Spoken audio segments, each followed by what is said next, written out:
So what does it mean for this symbol to emerge from, the feminine symbol, let's say, to emerge from chaos? Well, this picture, this is a picture of Venus, the goddess of love, right?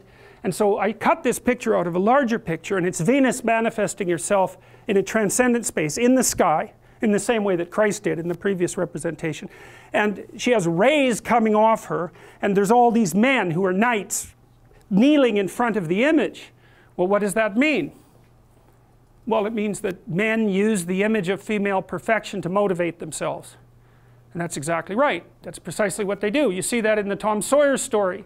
So Tom Sawyer is about 12 years old, and he's still hanging around with his friends like Huck Finn.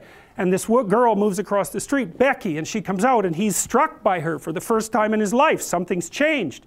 And the first thing he does is hop up on a picket fence and show off and balance in front of her. And he's saying, well, look at me, look at me.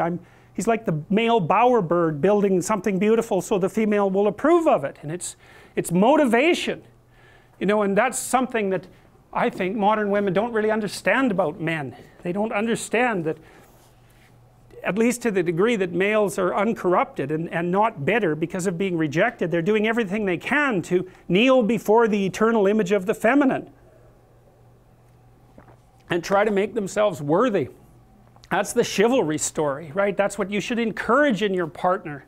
So out of chaos emerges this first form. It's the feminine form.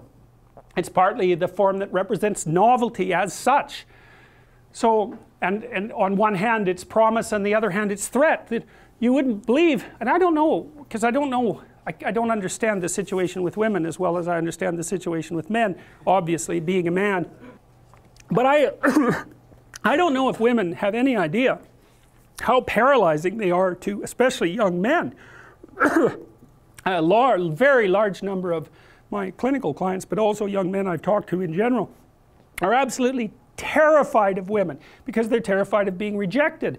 And the terror exists in precise proportion to the attraction to the woman, which is a horrible paradoxical situation to be in. It's often why men make such fools of themselves in front of women that they're attracted to. It's because, first of all, they don't see the woman that they're attracted to, because what the hell do they know about her? They don't see her as an individual. They see her as the manifestation of a judgmental ideal.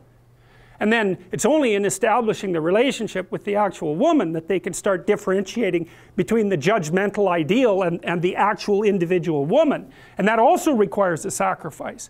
And the sacrifice is, you never can have an ideal woman.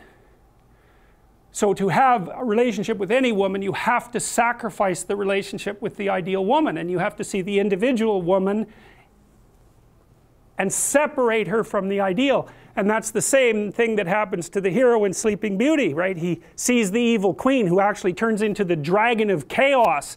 And it's not until he can defeat her that he can establish a relationship with the actual princess. And that's exactly the case.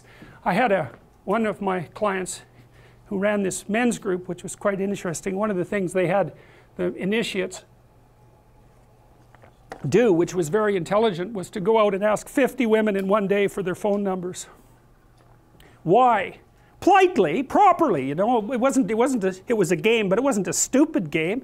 And the idea was, get over your fear of rejection.